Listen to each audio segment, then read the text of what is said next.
I think a lot of things that you're doing now is things that I realized that I wanted to start doing and start getting out there. So I do appreciate that. Right. Thank you. I mean, it's just like anything else in this world. As long as you've been in this industry, it doesn't really matter. It's about what you're doing. There's a lot of different avenues. There's a lot of different formats that you can be under. A lot of different kingdoms. So you can be a king of one and not of the other. And that's okay. But if you want to transition to a different kingdom, you got to start putting in some of that extra work that is required by that. Right. Welcome to the other side of the glass. My name's Joewell. And it's your boy, Ronnie. This is going to be our first episode. We'd like to welcome you guys to the bar. Yeah, man, this kind of like came together just, a lot of people been asking for like a bartending type thing where, oh, what's it like being a bartender? Or even bartenders are like, man, it's so annoying when people do this, come here, do this. Right. Just everything in this world. So, and it's crazy. His best friend works with me, and that's how we kind of know each other. Yeah, so I guess that's how we got to getting us acquainted with each other, is that one of my best friends works at the bar that he works at. We met at a party one time, and then Dope ass Friendsgiving, by the way, man. Man, that shit was crazy. Feel me? I'm about to go to that motherfucker's Jimmy's birthday tomorrow night at Maggiano's. Damn, okay. So that shit's about to. I seen everyone on that guest list, and it's like, man, these motherfuckers they get down. So, hey Jimmy, fuck you for no invite, bro. I see how it is. That's all love though. Yeah, but then I guess after that, I guess we can talk about what kind of like fostered this, this collaboration. You attended. San Diego so went out to Bartenders Weekend, man. And it's crazy. We talked about it a couple times. For those of y'all that don't know, once a year around March, April time, there's an event that happens, what's called Bartenders Weekend. So bartenders from all over America, they come through to San Diego, 3 days of free booze, free food, just partying. I mean, it's a $30 cover, but $30 for 3 days, you know what I mean? But I went out there and, when you go to an event like that where everybody from, around the U.S. is coming together. Right, people in the industry. Yeah, people in the industry, you're going to, run into people that know people from your area. So San Jose, it's like you come out here, it's a big city, but in that world, San Jose is small. Man, let me tell you, man, like you talk, San Jose, it's very small in the bartending community, because those who do get big eventually kind of make their way out just due to them being priced out. However, it's just it's San Jose bartenders. Knowing San Jose bartenders, you try to take that game up to, San Francisco, LA, San Diego, or anywhere out of California. People look at you like, huh? Like, where you from? What do you do? Like, oh yeah, tell me about your bar or whatever this and that. So it's definitely difficult being a bartender from San Jose. But so you ran into some folks. Hella people that just, hey man, Joewell, Joewell. Right. And at that time it was one of those like I knew of him. And we knew of each other, but we never really sat down, chopped it up, kicked it like that. But it's the universe just kept throwing different people oh, San Jose, Joewell. And the reason for that is I'm not even him like that. I'm good, but I'm I'm getting. Hey man, his name hold weight out here. But it hold weight just due to me in the last year or so, putting myself out there at these events and getting to become close with some of the best bartenders all over the world. I attended Camp Run 'em Up for the first time last year. I attended Tales of the Cocktail about a couple months after that. Portland Cocktail Week in October. So damn, so you did all those events last year. I did last year. I did everything. I tried to do everything I could. Was that the first? Everything except BCB. Got you. Okay. Yeah, but that was the leap that I made in the last year, as far as growing and just developing myself. Has just been so large compared to the last 11 years of my career because I've just been bartending in San Jose. Yeah. But hey, real quick before we get ahead of ourselves, right? Let's go back to the beginning. Right. Let's give a little background about what even got you into bartending and why we're here. Why we even here? Yeah, absolutely. So I started bartending, I guess now, right when I was 21, and I think that's probably a little 12 years ago now. Damn.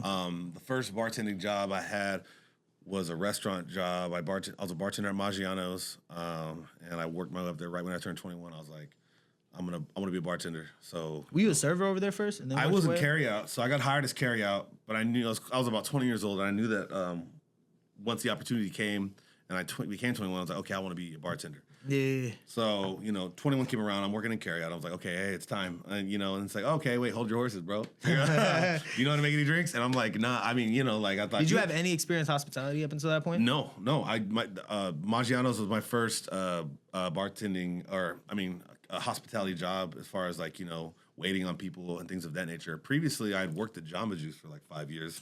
So, I guess if taking away anything from there, it's memorizing recipes.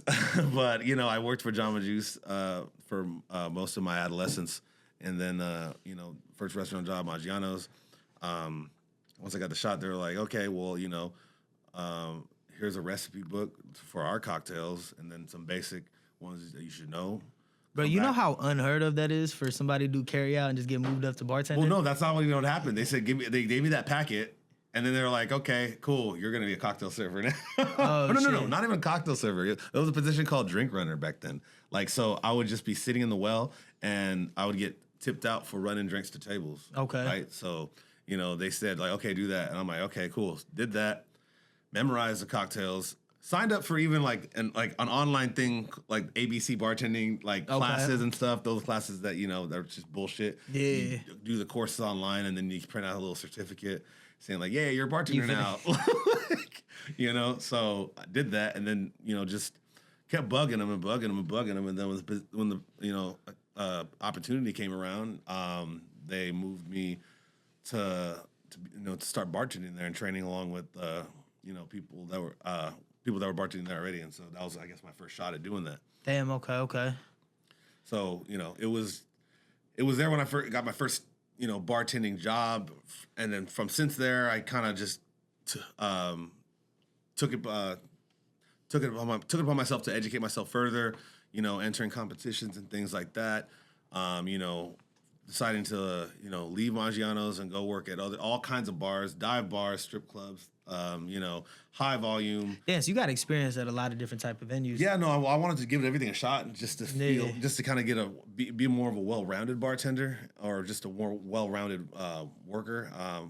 At the time, I just it was more about making money. It wasn't really about I had no real goal of what I wanted to do at the time as far as what I wanted to do with this. This is just kind of just a means of making money, and I love to do it. Yeah. Then it wasn't until maybe actually up until recently when I was like, okay, man, you know what? I've done about everything in San Jose, and this bartending thing, I don't know what I'm going to do with it. I think I want to kind of pivot. Then I had heard about this camp opportunity, and I applied. And I didn't think I'd get in, and I got in, the first time. And a lot of motherfuckers apply they don't get it on that 5 times, then they'll get in, and they keep crazy. applying. But fate would have it. I got in, and it changed my life. Bro, it's crazy. That sounds like the start of every anime. But it truly did change my life because I got opened up. I got to attend camp. And the big thing I always tell people that go to camp for the first time, and one thing you should take away, especially if you're someone who is thinking about pivoting careers, feels stuck at what they're doing, feels a little lost, have no direction, or just or even if you think you're that bad, and wherever you're from, go there, get out of your comfort zone, and be around bartenders that are fucking doing incredible things, fucking titans in the industry, bar owners, barman, all these types of people, and then you'll want to step your game up, and that's exactly what happened to me. I got surrounded by a lot of bartenders that were better than me, and I really wanted to I wanted to be on that level. I got to meet a lot of bartenders that looked like me, that were doing incredible things where they're from and stuff like that, and I was just like, man, I gotta take this back home, and I gotta level up. Yeah. And so this last year has kind of been about that. Furthering my education, taking on new positions, other places that'll give me the opportunities and the resources and the tools to, explore my creativity, and just give me the time that I need to take off to go to these events and stuff like that. So yeah, that's just kind of been my journey this last year. And now I'm just trying to figure out how I should approach the next year as far as, how do I get even better, or what's the next step and stuff like that. So that's dope, bro. Yeah, that's one hell of a year. It has been, man. It's been crazy. That's crazy. You know what I mean? Nah, bro. For me, I only been. This is not my at the end of this year, it'll be 5 years in this, as a bartender. But I started off in the industry as a busser, you know what I mean? Working at a spaghetti factory, was a server for a cool minute. I always wanted to be a bartender. Like, if I'm gonna do anything in this industry, was like, you know, either I'm gonna get out or I'm gonna be a bartender. Right. Because I'm not trying to serve the rest of my life. Yeah, and I've done serving too. I did serving too for a little bit, and you know, it was cool money and it was fun and everything. But ultimately, like, this is not what I like doing at all. Like, I hate it. I was making money, if not more, sometimes. Especially at that restaurant, because you know it's really set up for like the servers to make a lot of money. You know, you take parties and stuff like that. Like a lot of times, servers walk out with more money than the bartenders. But I hated it though. Like I didn't. Bro, it's just the way people treat like, you when you a server. Yeah, you know what I mean. I try to explain to people, like, when you a server, somebody like will catch an attitude with you, and if you say anything, you getting talked to or you getting written up. If somebody comes up to the bar, catches an attitude, I'm gonna cuss you out. Then you gonna ask for my manager. He gonna cuss you out. Yeah, and security gonna kick you out. It's just different. Like, you know, and that's why, you know, people who are bartenders, you know, typically, you know, carry themselves a certain way. Yeah. As opposed to servers and stuff like that. You know, I felt like as a server when I was like, you know, I felt like I felt powerless in a lot of ways. Yeah, bro. You do, because it's like, what am I really doing here? Like, you know, I'm taking orders for one, ringing in food, and then delivering. that I can't make. And then ringing in drinks that, you know, unless you're a versatile server who can bartend, you're just ringing in drinks that you can't make, and then you're over here just waiting for them, you know? But 9 times out of 10, if you a server that bartends, you really a bartender that picked up a serving shift. Yeah, absolutely. You know what I mean? And that makes it even more frustrating, because it's like, you know, I'm ringing in drinks and stuff like that. Like, I'm gonna just hop back there and make my own drinks, you know? But I'm not trying to disrespect the bartender. See, and that's a whole other, you know, element to it too. So Bro. But so it's crazy. So like coming to SB2 was like the first experience. So let me backtrack before. So after Spaghetti Factory, I was there for like 3 years. The one downtown next to SB2? Yeah. Okay, all right. And when I was there, I never knew about SB2, bro. Is that how they found you? But so then some things happened. You know, my tenure over there ended. Fast forward a couple months, April of 2018, I ended up going to. That's when I found out about SB2. Mm-hmm.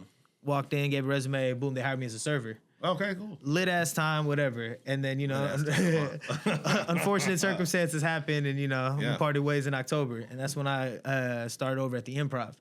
2 months after I was over there, they said, yo, we need a new bartender, this, that, and third. And, bro, I slid in. I was like, I ain't got no experience. And the thing with bartending and getting these different, like, once you have the experience, like, you can pick and choose. You're like, bro, I'm not bartending there. Yeah, no, but that's the funny up until you get that, it's just like, they're not even looking at you. Like, you want to do what? Like, yeah, that's the strange things about bartending is, and we can delve into this for hours, and why this is, like, why things need to change, or what we could do better, or why it is actually how it is. It's like, it's because you need to get experience, and you need to get time. I guess it's almost like being a comedian in a way. You need to get like practice. 100%. You know, and the more you work at it, and the more better venues you get time at, and the different audiences you get exposed to, the better you get as a comedian. It's crazy. You say it's like, comedy. how do you get that opportunity? Like, you know, I mean, Chance. you gotta just like Chance, bro.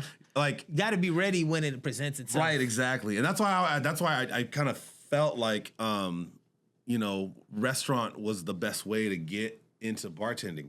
I had never been a barback. Yeah. No, I mean, and I don't like, and I look at what barbacks do now. I even like, you know, filled in, and like when my barback called out and just did the responsibilities, bro. Like, that's just hard. It's a lot, bro. Like, I don't know if I could have. I mean, I could have did it, but like, you know, like I never did barback, and you know, it's just a lot of work. You got to eat a lot of shit, and you don't get all the glory at all. You know. Here's the thing about even with a barback, bro. Like you mentioned comedy, and it's crazy. Working at the Improv, because I was over there for 4 years. So after I stopped SB2, went over there, and when they moved me up to bartending, we don't got barbacks over there. Yeah. So the way it worked, and like you talk about bartending boot camp, like I think looking back at it now, I can say that Improv, those 4 years was that for me. You know what I mean? Yeah. Because every single night you making close to like 800, 900 drinks. Because you got 2 shows. Each show has about 300 to 400 people, two at a minimum. You know what I mean? Right. The second show, you getting 120, 130 tickets within the first 5 minutes. Because we ended up switching over to where once the guest sits down, they got a QR code. They can take it. So your ticket's like, Bro. I imagine, bro. Like, yeah, no one of my shit be taking hell And long. then you, bro, for everybody No, out there, but I get it though, because it's like, yo, like they like. Bear with the people at Improv, bro. I will say this, man. Yeah, or any like comedy club you go to, because like they motherfuckers is hustling. Yeah, typically everyone shows up at the same time, and they want they order their drinks right away. they get their second drink pretty close to The end of the show. Yeah, pretty close to that, and then like it's all happening a lot in a very small window. Yeah, right, because the show's like and it's crazy when you right? sitting down at a no, like 2 hours, right? Not even, bro. An hour and a half. Because Maybe. you're right, because Yeah. like the headliner's about like 40 minutes, right? 30 to 40, depending on who the headliner is. And They it's got like, one or two openers. Oh yeah, they got one or two openers. They got the featured act, and then one or two openers host. Yeah, like about an hour and 12. Yeah. Yeah, I know. So it's like an hour and like an hour and a half at most. You're getting about like at least 2 drinks per person in a Yeah. packed house that holds about how many people? About, I think 450 is the max. Damn. That's okay, and I've never seen it that packed out. But let's just say it's about half of that. 200 times 2, that's 400 drinks in about an hour. Like that's a lot, bro. That's crazy. And that's at the minimum. They're getting probably more than 2 drinks. If they Yeah, can, bro. So. But here's the thing, going back to the no bar back, we were cutting fruits, we were restocking, like hustling and moving. It was just me and another bartender. You know what I mean? Oh, yeah. So when I came to SP2, obviously they made me bar back for, which, you know what I mean? I get it. You Yeah, feel me? yeah. Like, I'm getting blessed to come back. But even during that, I'm like, damn, bro, this bar back and like from the other aspect, it's really one of those, like the difference between it is just as a bar back, just put your head down and the shit goes by quick. As long as you cool with cleaning and moving and you know what I mean? As the longer I've bartended in like high volume places and stuff like that, I can almost sometimes appreciate the task of coming in as a bar back, because it's like, bro, I ain't gotta talk to nobody. Like I just gotta just be on my shit. Yeah. I just like just kind of be in the background. Sometimes like showing up to a shift, I'm like, man, I gotta be on today, bro. I gotta I don't want to deal with no bullshit. Like I get like what. Like, Bro, you got to turn that social battery on. You do, And exactly. sometimes it's like, bro, I ain't even trying and me to. personally, I'm an introverted dude, like and I know that comes as a surprise to like people that know me. If you don't really know me, or just me being knowing me as a bartender, that might sound crazy, but the truth is, like, bro, this is my job. Like when I'm off, I mean, unless I'm like choosing to kick it or choosing to be out and stuff like that, I'd rather be by myself. I'm just chilling, Bruh. I want to just shut down. I want to be on my phone, on TikTok, whatever. Yeah. I'm not trying to be social or anything like that. That's for work. Yeah. I say that for y'all. Now, Pay for it. let me ask you this, bro, because that's kind of similar with me. Like, do you feel like that, like, you choose to be by yourself more so now because you in the industry? And so by the end of that time that comes to where you by yourself, right, you're already drained out from putting 40 hours and entertaining somebody else? That's a good question. I think that has a lot to do with it. I don't think that's completely the reason why. I do really think that as I've grown older as an adult, I've just learned to value my time more and understand that I love my own company more than anything else. And so if I choose to hang out with you, I choose to, go out and meet you and do whatever, that's me, like saying like, hey man, I value you as well. And you can have some of my time, because it's important to me. It's the one currency you can't get back. I've wasted too much time with like people or on people and stuff like that it's not reciprocated, and I'm just kind of like, I'm cool, bro. Like I don't allow like people. I don't allow the lack of company to dictate whether or not I do something, bro. If I want to go see a movie, bro, I'm gonna go see it. If I want to go grab a drink, I'm gonna go do it. I respect that. I'm gonna go. Like, I'm trying to go to the beach. I'm gonna go. Yeah.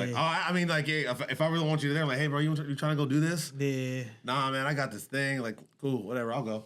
Still going, yeah. Yeah, I'm still going. I'm just gonna invite you. I know some people like, they're like, man, I can't. Man, I'm trying to go to the movies. I can't. I want to go eat. Like, I can't go eat by myself. Like, bet I pull up to this thing right here. You got siblings? One, huh? Yeah, I got 3. A younger brother, he's 20. No, a younger brother who's 30, and then 2 younger siblings. They're both twins, 1 boy, 1 girl. Oh shit! Okay, they're both 23. Got you. Okay. I'm the oldest. So. You said your younger brother was how old? 30. Yeah. Okay. He just turned 30 this year, so he's about like 2 years behind me. Got you. I was about to say like, damn, maybe. So you did grow up with a brother. I did. Yeah. No. Fairly close to my age. Because the twins, they were. Yeah. By the time we you were was 8 grown, when they came along, but by the time you 18, like, yeah. I asked that because it's like me being an only child. Like, I find peace by myself. Like, you know what I mean? Right. Well, me and my brother did everything at one point, but so his wife that he just married maybe 2 years ago, they're like high school sweethearts. Oh, they had been together for like a long time. So I think maybe like 15 That's crazy. 15 years maybe, I think, something like that. Yeah. Anyway, it's a long time, right? So he's been kind of like not my wingman for like a long time, as far as like us hanging out and stuff like that, or having him to go and do stuff with, because he's been like booed up the whole time. And, and in between that time, I've had my relationships and stuff like that. But when the times that I have been alone, like, you know, I just either, you know, hit up another friend or just learn to do it by myself. Also, he's been sober for like 6 years now. So, Damn, you know, congratulations to him. Yeah, no, right on. So when he decided to do that, that definitely, you know, just kind of changed the dynamic of how we hang out and what we do when we do hang out. Stuff like I feel that. Yeah, you know. So you said 6 years ago. So what, you was 20, 26? Yeah, we were pretty young. 6 years Hey, would ago, you say like that was like the first time like you had to really find yourself as far as being comfortable by yourself? Yeah, you know, it might have happened around the same time. It might have happened like coped with that and maybe the end of a certain relationship that I had. And you know, it's just part of this you know, this development that, you know, everyone kind of thinks should have with themselves. When you kind of like, you know, they say love yourself. Yeah. You know the most. Be your best company and stuff like that. And that kind of just falls back on, like, you know, there's a lot of people out there who feel like, oh, I need to be in a relationship because I want to be alone. I like sleeping alone, things like that. And it's like, it's not good. That's a horrible reason. It's a horrible reason to be. So that's a horrible reason, like, you know, but, you know, that's like a whole other, you know, thing. I'm not a doctor. Nah, you know what's crazy, bro? Especially like the older I get, you like, it's really true. You got to really figure out who it is that you're getting with before you get with them. Because it's just all the little nuances, bro. Like, how well do you really know somebody? You know what I mean? And realistically, I feel like at least like 15% of somebody they take to the grave. Yeah. More or less for different people. You know what I mean? Yeah, and I mean, like, you know, it's just, and that. And you get to that 85 day by day, week by week. They're not going to show you all at once. You know what I mean? Yeah, absolutely not, man. Like, you know, like people, you know, they say like you don't actually know someone until like after at least like maybe 6 months. And like, do you really actually know them even after that? Like, I guess it just depends on variables in a relationship. Are you guys living together?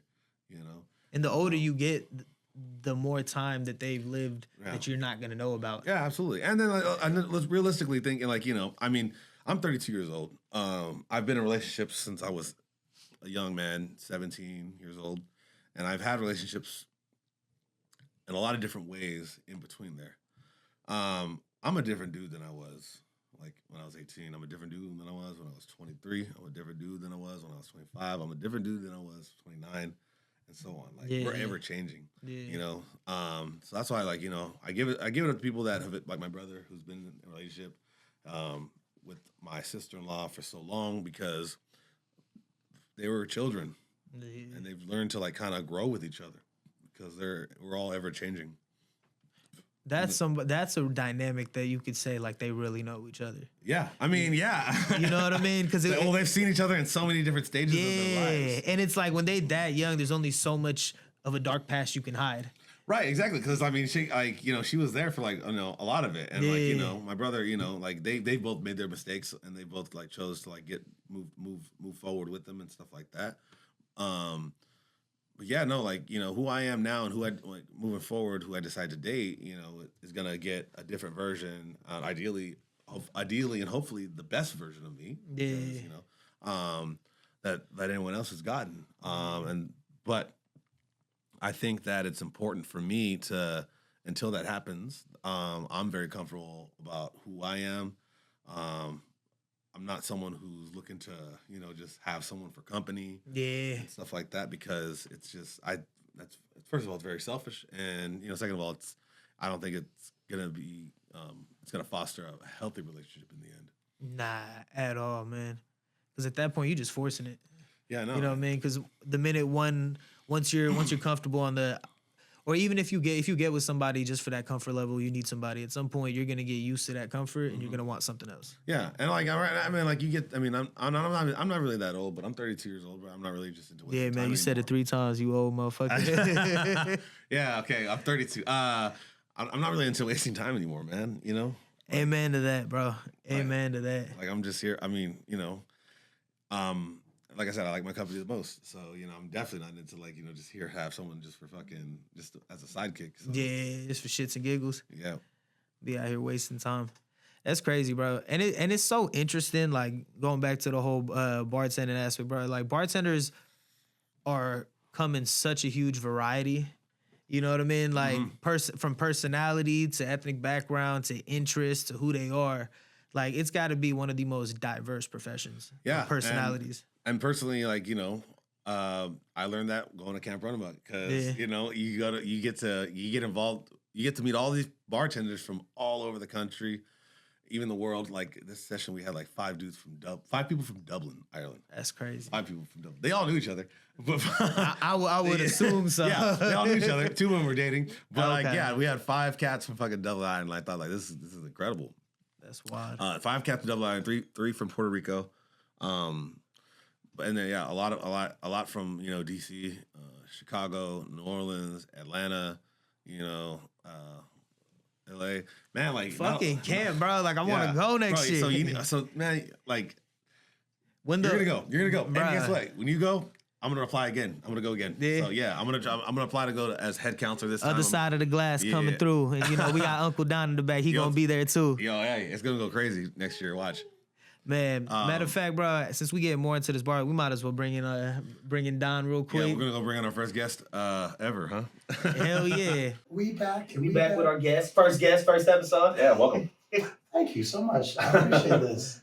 So nice to be here, man. Thank you so much. Man, so we were getting into, just bartending culture, and we left off on, like this industry being like such an eclectic group of individuals that you always run into. You a bit older than us. You've been around different venues. I was just about to say, Don has been in the game for a minute, and he's very, very well traveled. I mean, I've been doing this traveling thing for about like the last year and a half. This man can speak on some more stuff as far as like, getting to know all types of different bartenders from different areas of the industry and stuff like that. So I mean, Yeah, man. I guess start from the beginning. I've been in this industry 21 years now. And it's really honestly the only thing I really wanted to do after I got started, man. It's the only thing that made sense. I've tried to do other jobs, office jobs, different things, and I just keep coming back to this because I feel like this makes sense. This makes sense. It's even exchange, and you just try to make everybody happy, bro, the best you can. Aside from the jerks.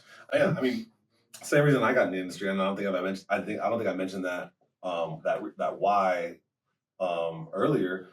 Is that at the end of the day, like I liked the idea of making something and people enjoying it and having a good time around it.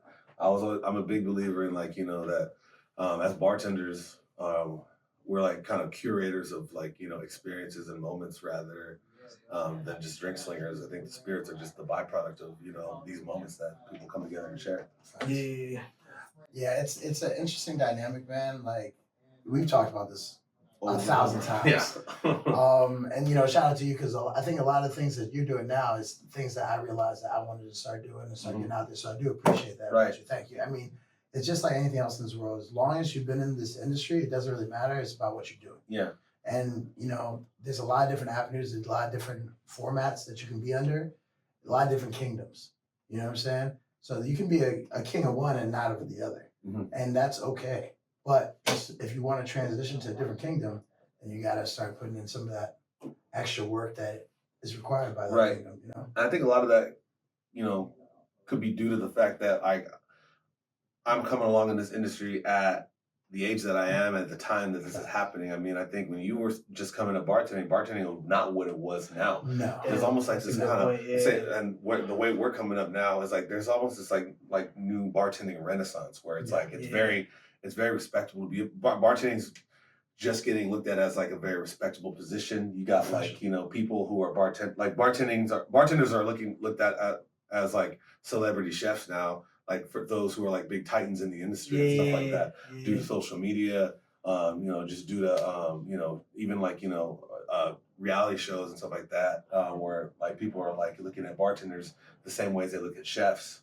In that regard, where they're conceptually it's the same thing in essence. Like especially if you're mastering your craft, you're mastering recipes, you're mastering. Yeah, but before it was just kind of looked at as like you're just this dude like behind the bar who's like kind of oh, I'm a therapist on TV, type deal. You're here to like, just serve me drinks and just be in the background. So now it's like, people are, the price that people are paying for drinks and stuff like that, and the experience that they're having, and the type of bars that are opening up are fostering this whole like new just culture for bartending. Yeah. And now this has become it's being looked at and regarded as a profession that is to be respected. Yeah. Nah, that's very true, bro. And I just think that wasn't happening at the time. No, I mean, you got to think too, like when I got my beginnings, I was in Virginia. So like I started bartending in Virginia, and I started bartending during the hot climate of, lounges and, after hours and things of that nature. So it's like, it was a lot of slinging. And it was the gold medal for that kingdom was being able to sling. And it was, what are your numbers this night? What did you do? Like, things like those were the currency back then. And, I think my challenge now as a bartender, regardless of how long I've been around the industry, is to stay relevant. And as the bar world changes, as I also found out in San Diego, the hard way, I think that craft is the evolution. And like you said, like we are starting to get looked at as professionals. We are starting to get looked at as credible people in our craft. And then, the only difference between chefs and bartenders is liquid versus solid. I mean, it's really all the same process, and it's a lot faster. So I mean, but I think everyone needs to borrow from each other's decades or each other's run, because honestly, in my world, I have to improve and I have to add skill sets. But like from the beginning when I got started, I put juice in a glass to make people happy, and honestly, like that's the mantra I'm gonna die by. Yeah. Because that's the thing. Like everything else is just. You get a little plus points for being a little swaggier or having a better conversation and everything like that. But like the juice in the glass is all that really matters. Yeah. And then after that, the secondary thing is how well your service is, how polite you are, how social you are. Because honestly, if you put a good drink for somebody and you're a dick, they're gonna be happy because they got a good drink. But the bonus is that you have the personality to go with it. I'll argue with you on that and say that like that needs to be first, is that you need to be personal. You need to have those skills either naturally or you need to pick up on them right away, because I believe that everything else can be taught. That's fair. I can't teach someone to be personal. I can't personable. I can't teach someone to know to be able to have the shittiest fucking day of their life and can come in and like be able to like still fucking turn it off and make it not about them. It's interesting though, because and I've seen a lot of people fail at that. Some of the best bartenders just aren't good at it. 100%. Or just, But you're trying to cross over to different kingdoms. Like I've worked at places, and I'll leave all the names out of it because it doesn't really matter. I've seen award-winning bartenders come to places where I've slung at, and they're fantastic bartenders. But in this kingdom where I was working, they couldn't really handle it. No, absolutely. Yeah, so I mean, like I see what you're saying, but like I feel like now the move almost seems like everything is teachable, and they're like. They're not really paying attention as much to the overall personality as long as you can do the job, which I think is a detriment to the craft also too. Right. I do agree with you. I think personality, not like you showing your personality, but you being able to like relate to people, talk to people, come down to their level, and be a master of all the conversations and all the different topics. Yeah, we're still in the hospitality industry at the end of the day. That's what 100%. This is. Yeah, when you think about it too, bro, like if you really think of it like the analogy of us being like a singer or a band on stage, like that, like behind the bar is our stage. 100%. What's it like? You've seen performances where an artist will be on stage and not move, and you know what I mean. The ones that don't, can slide by with that. It's like they got amazing voices.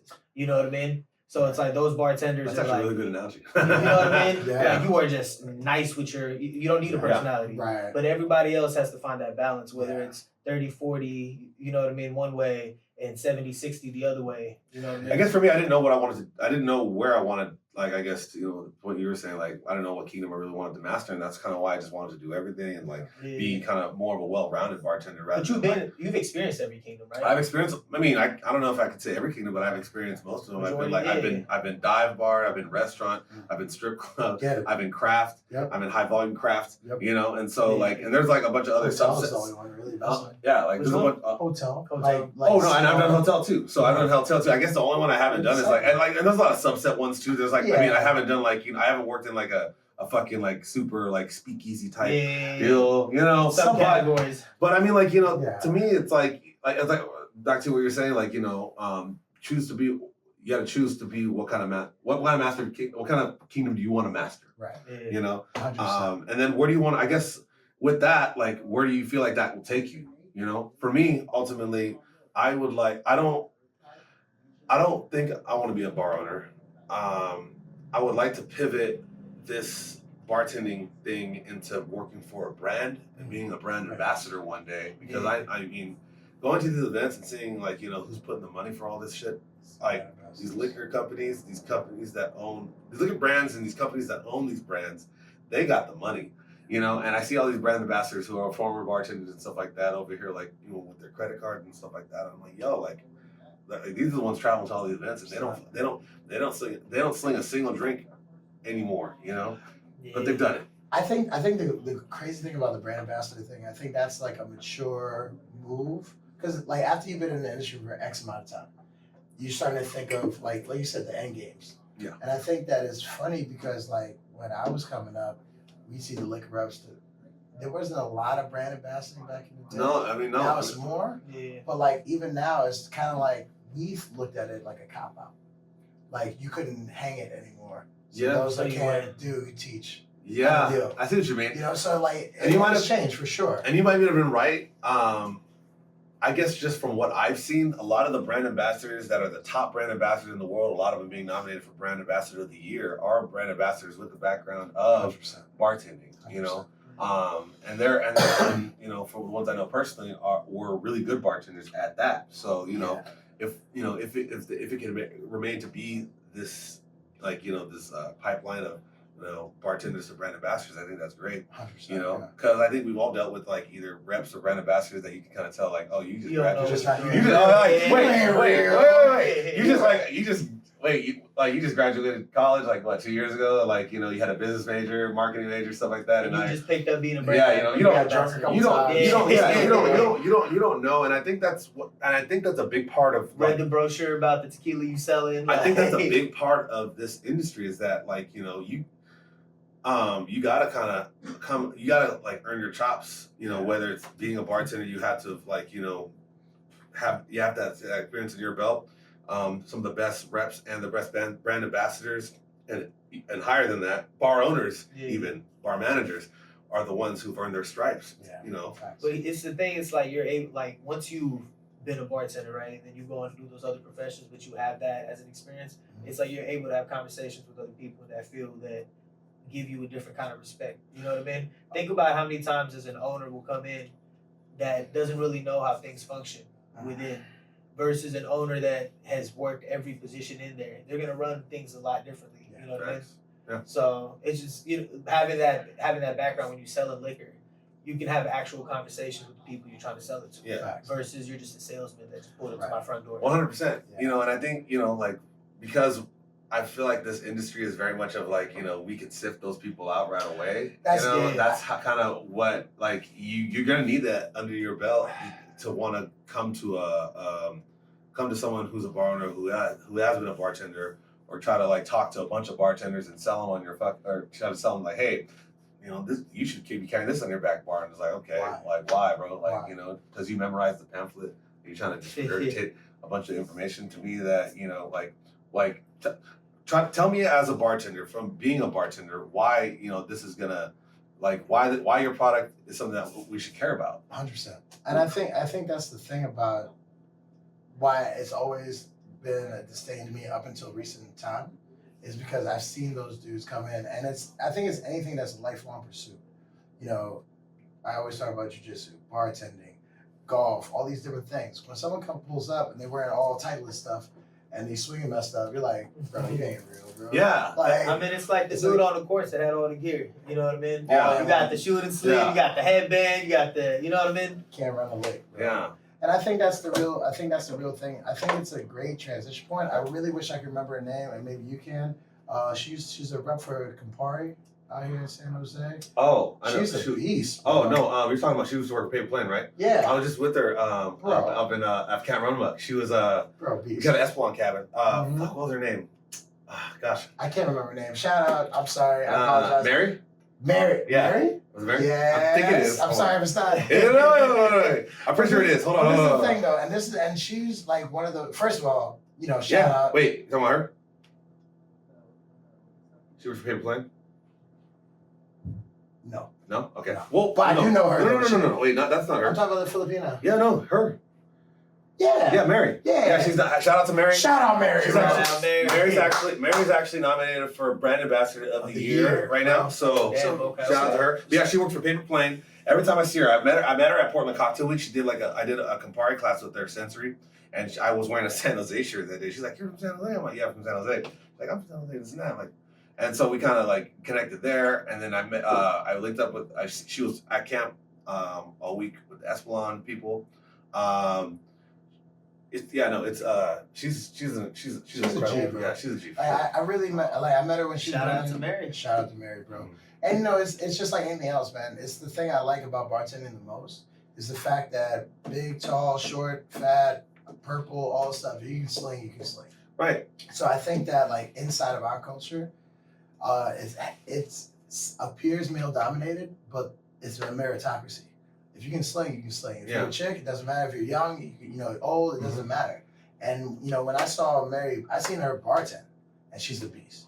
Then I saw her, and then I was like, yo, I thought you were a bartender. She's like, no, I started doing this brand ambassador thing, blah, blah. I wanted to transition. Mm-hmm. I'm like, cool. And, she's like you said, to her credit, to your point, she didn't pull up. A long time ago, too. Damn. She first school at Camp Runaway. Yeah, she pulled up. And damn, it's like camp really just changes the trajectory for a lot of people's view on bartending. It's rap, bro. Yeah. You know what I mean? It's real rap, bro. Yeah. I mean, I think that it's just in a way, it's like church. You can always worship by yourself, but when you congregate and you share ideas and you're not an asshole, which some of us get to be sometimes, but in those settings, those are the real bartenders that love the craft, love what they're doing. They're not thinking about any other job because they're working on perfecting their craft. Yeah. And when you're in those circles, the information, the passage is way Man, and that's one of the biggest things that I learned last year so after I went to camp. Camp was my first experience, being outside of San Jose and getting to be involved in this bigger network of bartenders that okay, so people are doing shit, and they're really doing shit outside of fucking little ass San Jose. So, okay, so this shit's real. I went to Tales of the Cocktail, and I went to it with no money. I got to stay at a room that one of my mentors was staying with that was sponsored by Hodling. So on it off top, I'm thinking wait a minute, you paid for this? Is a big ass room. You got 2 rooms here? She's like, yeah. She's like, who paid? I said, how'd you get? How do you afford this? She was like, I didn't pay for this. I was like, who paid for it? She's like, Hodling. I'm like, wait a minute. She was like, listen, you gonna follow me. I'm gonna show you how this shit works around here. So we went to party to party to party to party. All these different parties, Williams and Grant, Diageo, Pernod, Brown Foreman. All these parties are giving out free drinks, this and that. You got cats there that are there, to party and to get fucked up and stuff like that. You can do that, and you can do that, and you can do that, and it can be bartending this weekend. And you can have that fun if you want to do that. Right. But it's all about, if you want to move forward, it's all about building your brand, because there's people at these parties and stuff like that that can do things for you one day, or that they'll be on the other side of the interview right now. And so, when you rub shoulders with these people, or when you exchange contact information, and when you grab their Instagram and they follow you and stuff like that, what's their memory going to be about you? Are you going to be one of these people that are going around getting fucked up at these parties and stuff like that, and then or are you going to be someone who's hey, it was nice to meet you, this and that, over a couple drinks, and we had a good time, we did some shots, and then they're like, hey, you're really cool, this and that, follow me, this and that. You're always being interviewed. Oh, 100%. And I don't know where I heard that from. I think especially in this industry. I think Eric Castro said that on an interview one day, and Eric Castro is one of the big. He's actually, I don't know if you ever heard this name, but he actually founded Bartenders Weekend, and he went to Camp Runaway for the first time last year. So Eric Castro, one of the big titans in the industry, I think might have said hey, you're always being interviewed. So it's facts. Hey, that's great life advice in general, though. It's life advice for sure, and then in our industry, it's the absolute truth. When I went down to San Diego, I did the Indeed thing. I did all the stuff for sure. You can have a good time. I'm not saying like, hey, you gotta be like, on your shit. Let's No. I'm just saying, don't be the asshole that's getting all fucking fucked up, blacked up. Fucking, we're bartenders 100%. around other bartenders, bro. Like, you need to know how to act. First of all, I don't know if you know this about me, Joel. I'm hella swaggy. No. I've never seen you. I've probably only seen you one time, maybe unhinged, Possibly. and it was private. At like, Oh yeah. It was at it wasn't at no event. Super private. It wasn't at like it was. I've only seen this man unhinged once. I live my best life. And it wasn't even like and by that I mean like he's having a great time by himself. It wasn't like, man, this dude's annoying as fuck. But I've only seen him like that once, It's the old creed, bro. Like I think that like the old Mando code, bro. Like you can have the best time of your life, all this stuff, but Frank didn't get drunk. Frank Sinatra didn't get drunk in public. Why should I? Like I want to keep my swag together because, like you said, maybe the first time I'm hearing you always being interviewed, but I know that eyes are always watching, always. Yeah. And I've seen constituents of mine where I've had to go into the streets and help them because they've over-invited, they did too much partying, whatever. But like, it's still you're still part of the club. We gotta get you out of here so you don't look bad and make us look bad. And then, homie, we gotta have pep talk in the morning. Like, what you doing, cuz? Yeah. Like, is there something wrong in your life? Is there something wrong with your girl? Is your money messed up? Because if those three things aren't messed up, is your family okay? If those things aren't messed up, then you gotta tighten up, cuz. There's a reason why, there's a reason why not everyone can do what we do. Facts. Yeah. And it's because it's a lot of reasons, but a lot of the big reason is why the bar separates us from the customers is that, like, bro, you can't let the mouse guard the cheese, bro. A lot of these motherfuckers, like, they get back over, like, they be getting fucked up. they be getting fucked up and like, oh, just drinking on the job and shit like that. And some of those people slip through the cracks, but they don't last for long. They don't last for long. They don't last for long, and I can sniff them out right away, actually, now.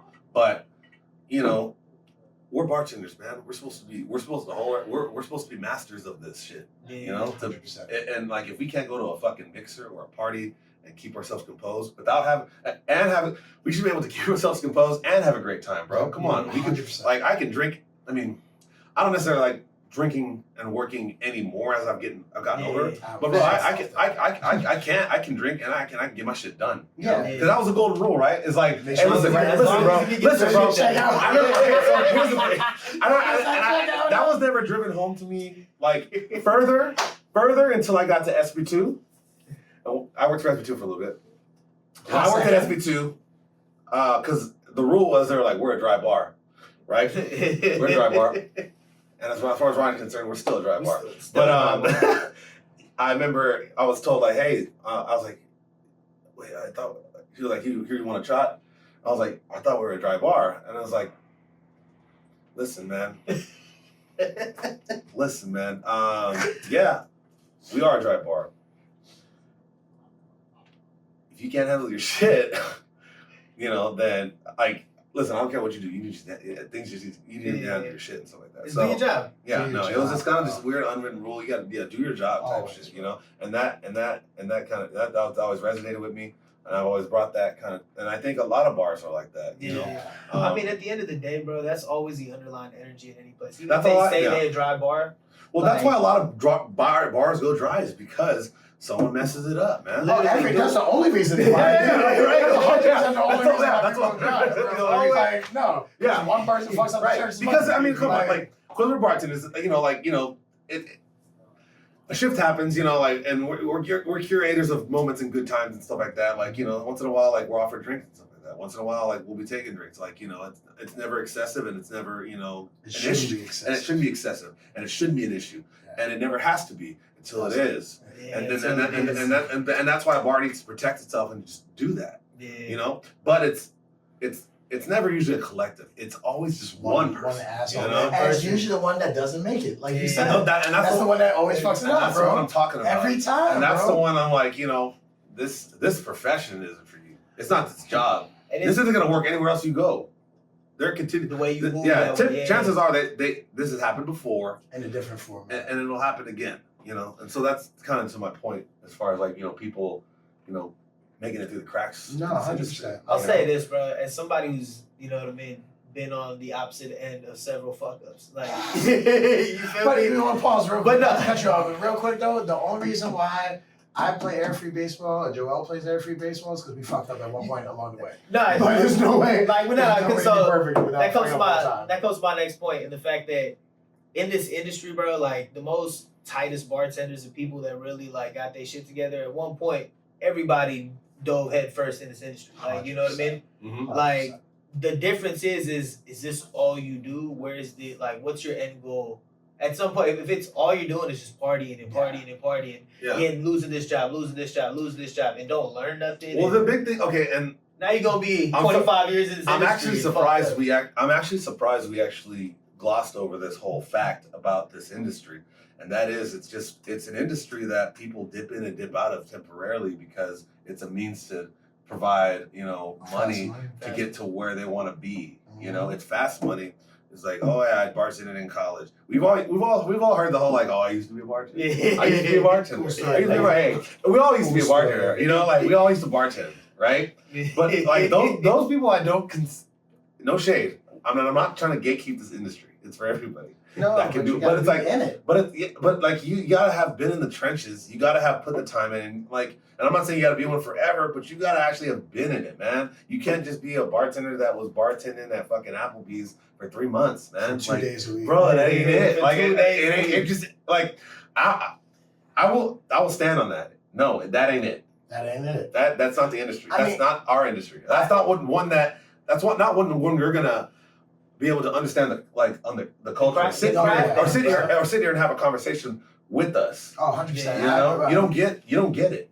No, I think it's one of those things too, man. It's like I said before, like it's like the authenticity piece is so real because as soon as you step on stage, you're in front of the people and you can't fake those dance steps, bro. No. Yeah. You look like an idiot, and if you don't take any help, you're gonna look like a double idiot. Yeah. You know what I'm saying? Because there's been times where like you can be up there and things can be going a little sideways. You can be in the weeds a little bit. Everybody's been in the weeds. Everybody's been frazzled.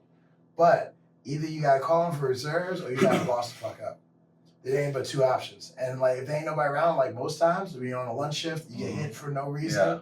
You gotta take a deep breath and sack up. Because part of the job is because part of this job is being resourceful. Yep. 100%. Like there's like very very few times you're gonna have everything like set like prepared for you and ready and set up and like everything's just gonna go your way and shit. Fucking silver platter. You gotta be able to roll with the punches. I just did an event with this company that does like it's like fucking bartender classes for corporate events. Oh, okay. And I just did it last month in San Francisco. Okay. This is off like your own private gig? Yeah, well, I mean, I'm kind of a contracted worker, so like I don't know, I can't remember how they reached out. Oh, they posted something on the story. The friend sent it to me. They said, "Who wants to make 300 something? Who wants to make $350 in 2 hours, 3 hours?" And I'm like, me. Events, whatever. Like, okay, cool. So they interviewed me a couple times on Zoom. Amazon me all the equipment. All the stuff. Bro, that's lit. Hella lit. Right? Sounds great. Sure. Easy. All the stuff didn't come. Stuff that was supposed to be sent there got delayed. He said, "Sounds great." So they're like, hey, guess what? So sorry about that. This and that.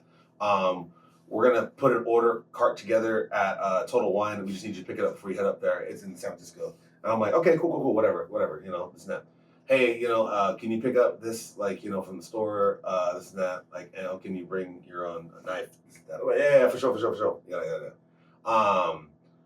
So I get up to the city, this is that, and I set up everything, and just like any event, whatever, things happen. So I set it up. The lady, point of contact comes in. She's like, "Hey, oh yeah, cool. Oh, so we're actually gonna have 2 more people, coming." I'm like, "Yeah, of course you are. Of course you are. Whatever." So I tell the guy like, "Hey," and then I'm looking at my stuff like, "Hey, bro, like, you only sent me this many shakers. I don't even have enough for what we planned for. They just said we need 2 more people." And I'm like, "Oh, like, okay." Like, and I was like, I said, "Okay, give me a second. I'm gonna go outside." I step outside, smoked a little bit. I was like, I didn't have a plan when I stepped outside. I just wanted to step out away. Yeah. And I was like, okay, I got 30 minutes since the event's supposed to start.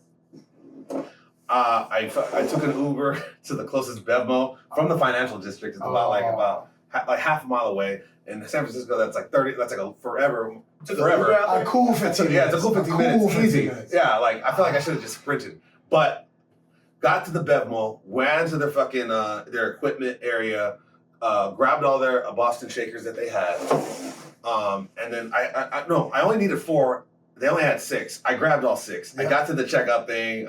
This and that, and it was whatever I bought was going to be expensive anyway. Yeah, for sure. So showed up just in time for the event. Luckily, no one was there yet. Got the shaker, set them up. Lady comes in, she's like, "Oh yeah, we're actually gonna have one more." I'm like, "Thank God I bought all the shakers," So you added a 4th person. yeah, so and the the event went on. It went smoothly. They loved everything. The company said, "Hey man, we appreciate everything you did. We threw in an extra $100 for you. Here's your money for reimbursement." The point is, classic. I told the guy on the phone. He's a bartender too. The company's based out of LA. I told him, "Hey man, listen,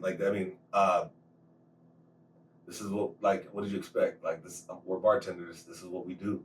Like, we were resourceful. You just figure it out, man. Yeah, and that's just that's the job, It's the job, it's the gig. And things are gonna happen.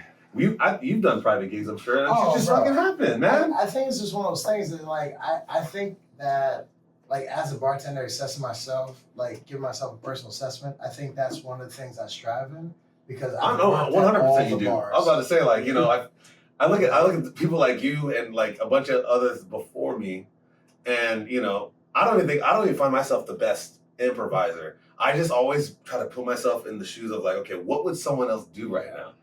What would someone else do? Because me at that moment, even I wanted to why the fuck should I do this? What are they gonna do? Fire me? I'm out. That morning when I heard that I had to when I heard that I had to go pick up some shit before I went up to the city, I was just like, you know what? I don't feel like doing this today. This is my day off. That's fuck that money. that's I'm the cool. double-edged sword. We're always willing to hit the pull the parachute. Yeah, that's me personally. Not everyone. I think there's a lot of us that are yeah. This is the thing though. Honestly, man, we are adaptable. We are resourceful. Yeah. But we do want to be treated like a real business. And if anyone else showed up to an office building and their PowerPoint wasn't working because they didn't have a joint, it's the end of the joint. It is. We're gonna have to reschedule this shit, man. And everyone understands. Yeah. But we're one of those professionals Oh my God! no matter what, this man's hitting the the ground every show night. goes on. Yes, and it has to every time because money has to be made. Money has to be made for the business. Money has to be made for our own pockets, and reputation has to be maintained because that's what people don't see. We can't call it in, phone it in, cancel because then the old adage: if it's good service, you tell 2 or 3 people. If it's bad service, you tell 13 to 15. Yeah, and that's rap. You know what I'm saying? Mm-hmm. So you have to make money for yourself. You have to make money for the business. And you have to respect and maintain the reputation of the business. Yeah. And that's where the resourcefulness comes in to always be able to do that. I've worked with no tins before. Yeah, no, I think and that's what I said. I thought about him because I've probably seen him on many shifts. Just have to fucking just figure something out. He didn't have a strainer, or we're out of this, or whatever. And I'm just he remained cool. He remained so cool, calm, and collective. And I'm like, man, I need to be like that. And so in that moment in San Francisco, in the middle of the financial district, 30 minutes before fucking game time, I was just I didn't even know the fucking Bevmo had. I knew that they had shakers. I didn't know they had enough shakers. They could have one. They could have one that day. Facts. Facts. They, I just I said I got one shot. I'm just gonna fucking do it. Or the weird ones with the little cap on the top. Oh yeah, they could have the copper shakers. Yeah, they could have. They had those there. But they had the same one. Not the same ones, but they had basically a 210 Boston shaker. And that's what I needed. Amen. And so they're expensive as fuck. But whatever. Yeah. It got handled and paid for. And I swear, I looked like a goddamn hero when I pulled up, and I was like, bro, I got the shakers, bro. And he was like, I got the shakers. I was like, bro, you're the fuck. He's like, you're the fucking man. Goddamn right I am. Goddamn right I am. You goddamn right I am. See that action on that joint. Yeah, exactly. But it's a constant battle of and I think that I do well when I have to improvise, but sometimes the crowd does get me, and I've gotten out of that. Now I'm just the only thing that matters is my performance. And I'm being nice to everybody because you carry that over to the next person. But I think that's the biggest thing. It's just being so ready. You're basically ready to please in the best possible way without any kind of negative connotation behind it.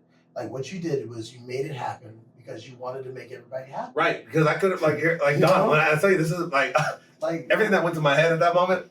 This ain't my job. Let's start there. Number one. Let's start there. This ain't my job. Like, then like number two, what are you gonna do? Fire me?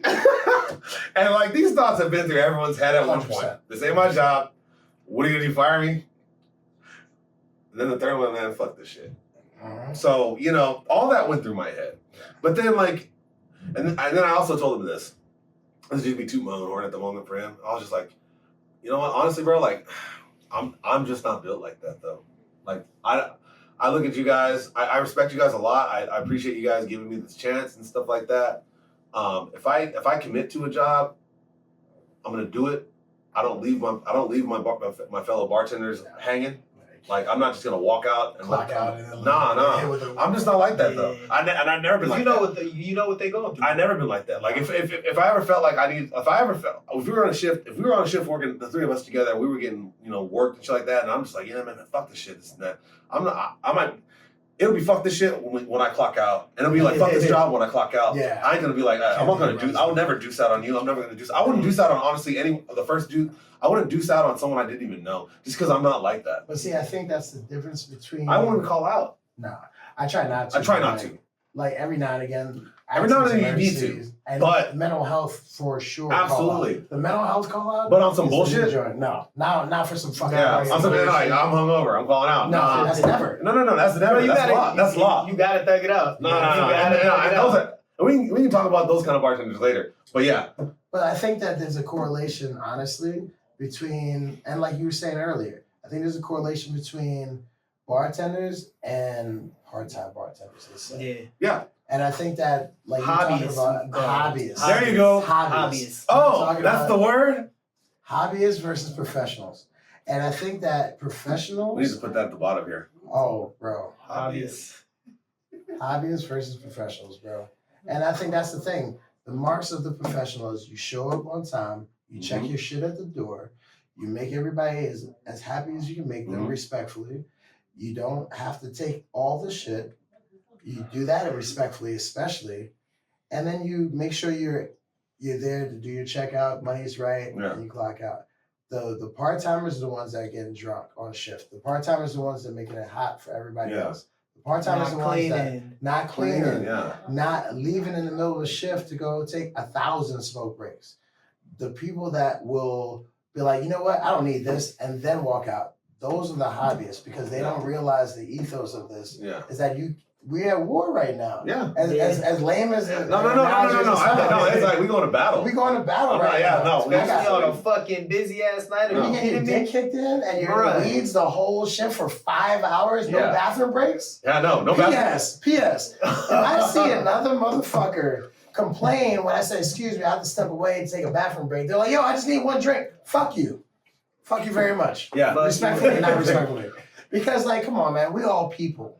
I mean, at the end of the day, let's put it. Bro, I got IBS, bro. I gotta go. Bro, you know what I'm saying? Hey, let's put it in perspective, though, right? What do they say in general? Stay hydrated throughout a shift. 100%. You know what I mean? Not just as a bartender, but just in any job. I actually dehydrate. No, but like, I'm not talking about just with us. Any profession, they tell you to hydrate your body throughout the day. Yes. Right. And when you hydrate your body throughout the day, you got to take a fucking piss.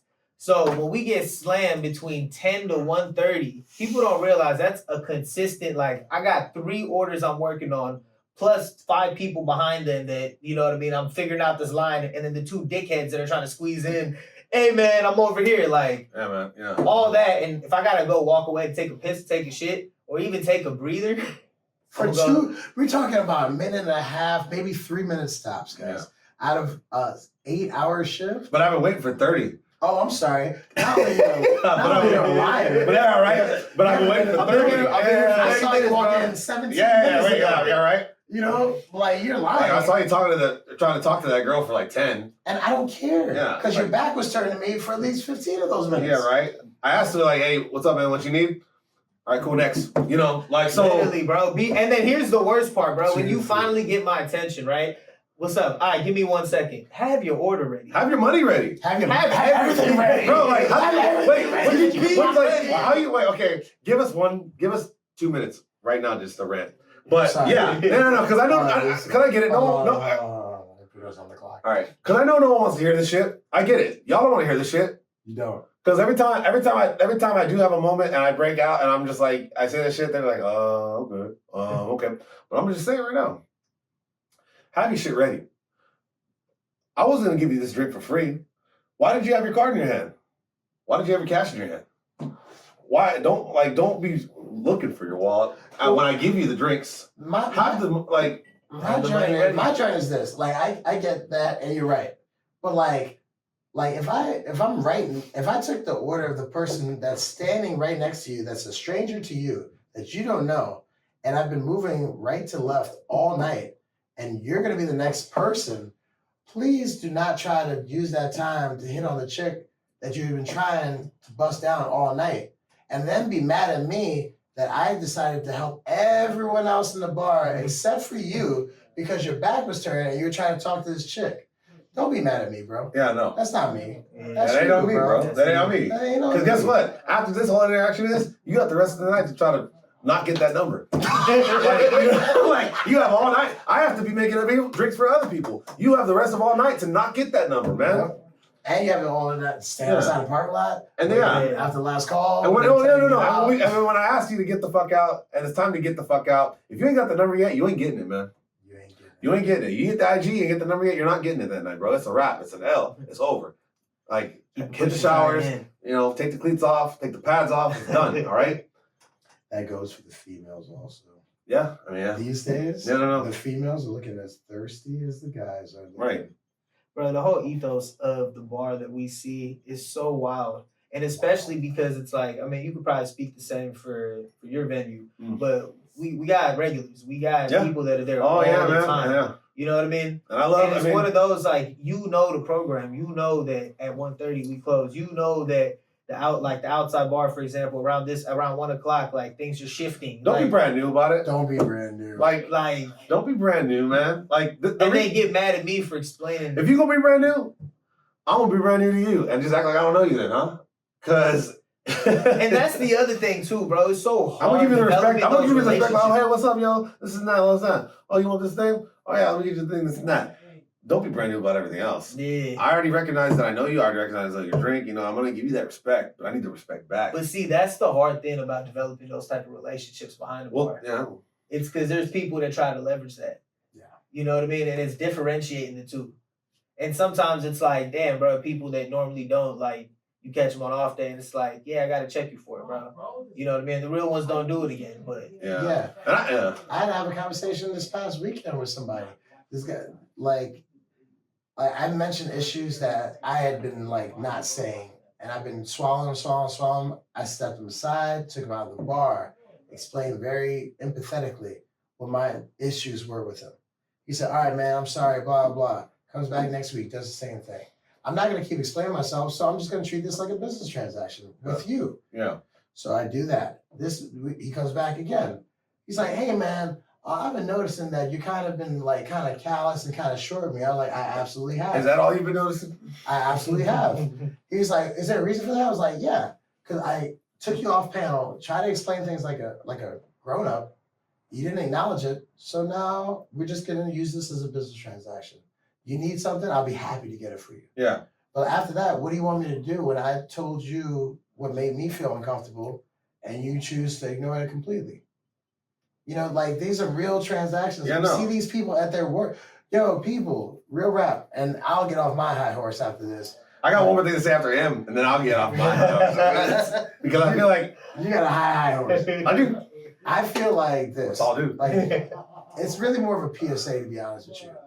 We are in the background of all your major life events, your graduations, your marriages, your divorces, your kids' bat mitzvah, your promotion at your job, your everything that's positive, everything that's negative.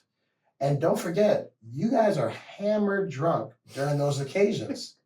So if you take an ounce of prevention to cause all this pain, just be polite always, bro. Like, we remember, because we're not drinking. You're hammered. So when you come back to the bar, we remember the last time you were at the bar. So please don't act brand new. Like it's amazing how often that happens. No, it's mind blowing. It's mind blowing. Yeah, and it'd be. It's the same people. No, it is, and it'd be.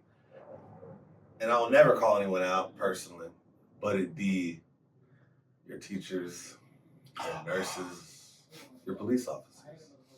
Don't forget about the judges. Judges. It'd be all these people who in society we look at them as pillars, as essential workers. Because they are. And they are, 100%. But a lot of times, and it's not everybody, those will be the ones that are the most unhinged. And I always pose the question, never to them really because they're fucked up, but let me go to your job and act this way. Oh, Lord Jesus. Let me go to your house and act this way. What I used to do in smaller bar settings is, and this would be mostly for random people, never like really regulars, because I could actually have a conversation with them. I would try to like when they're drunk, like, you know, like, hey, where do you work? Like, oh yeah, I'm a teacher. Like, oh, what school do you work at? And you know, I get that information from them, and then you know, once the moment they act out of pocket, I'm like, I need you to go and not come back tonight. I'm gonna call your boss tomorrow morning and tell him how you're acting right now, and I'll do it. I'll call the administrator office. I'll call whoever. I'll find out who.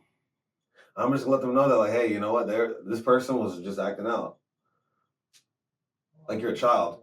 And I don't want to do that. Yeah. You know, I don't have to do it one time, honestly. I don't act like I'm not gonna act like I've done it a bunch of times. I don't have to do it one time, but it's like, why do I have to do that, man? Because in that state, or why should I have to feel like I need to? Why do we have to feel like we need to take those measures? it's the defense. It's like, you know, you can't act inappropriately to match their inappropriateness. Not in every case. Some cases you can kind of get close.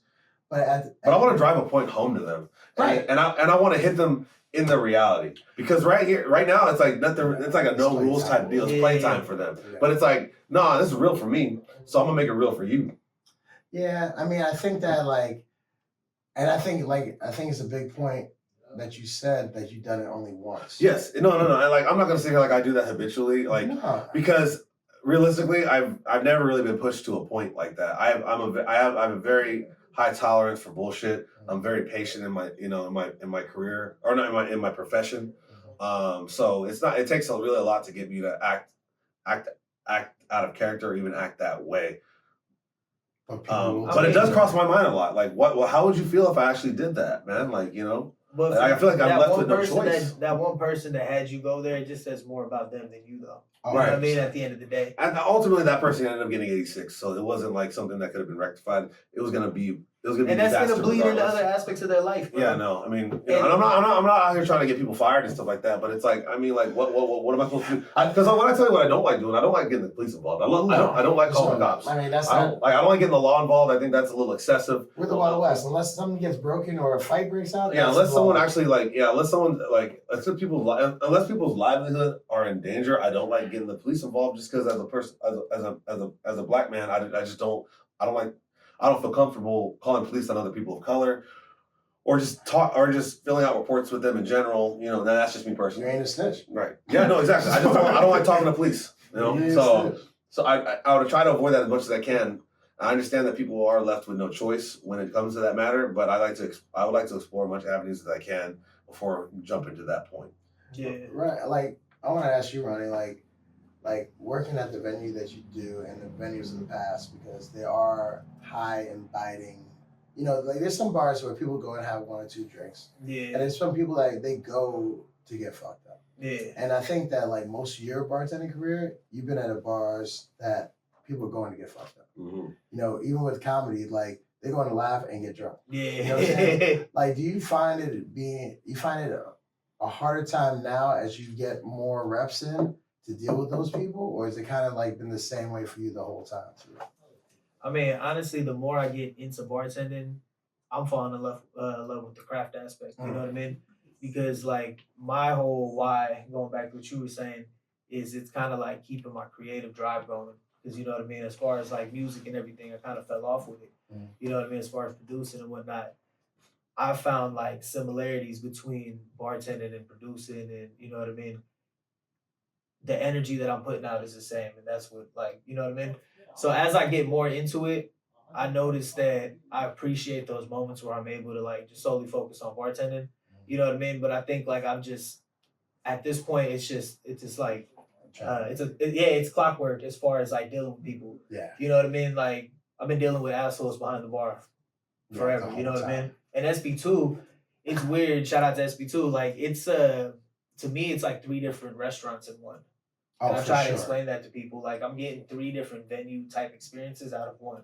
Like a restaurant, again, a lounge, and a club. It used to be 5 platforms. And then obviously not to mention brunches. Yeah. You know what I mean? Brunches, events. Yeah. But to go back to you as far as like dealing with those people, it's just like, I don't know, the more like, at least for me personally, the more that I let them get into me, I notice that it fucks up everything else that I'm doing. Yeah. And I'm a very reactive person.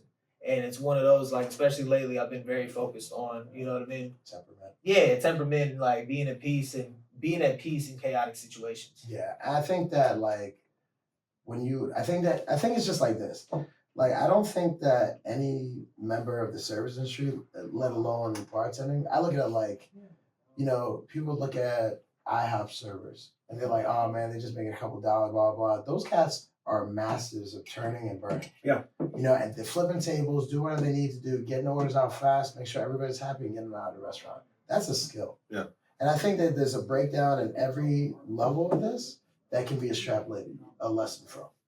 You know what I'm saying? Yeah. And I think that like, and that's what I kind of, and that's not to interrupt you, but like that's partly why I felt like working in every different type of bar setting was beneficial to my not just me being a well-rounded bartender and say like I'm doing it all, but like, you know, to just equip me with like the skills to be able to, you know, handle any situation that's kind of thrown my way. Dealing with a bunch of different personalities and people. Exactly. In situations. Right. it's super imperative. And it's really good that you did that because most people won't.